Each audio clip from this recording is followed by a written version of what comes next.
ఇద్దరి మధ్య అనుబంధం చీకటి బంధం కాదని చెప్పిన సత్యం లోకం నమ్మేనా? లోకం నమ్మినా న్యాయం జరిగేనా? ఇక న్యాయం జరిగేనా? రాతి గుండె రాక్షసము రేగి రేగి రెండైతే చేసిన హోమం ప్రళయం ఆపేనా?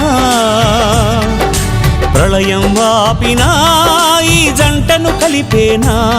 చేయని నేరానికి విధి వేసిన శిక్ష ఇదా? మోయని భారంతో బంగారు చిలకలు గూటిని చేరి ఏమైపోతాయో ఇంకేమైపోతాయో. ఓ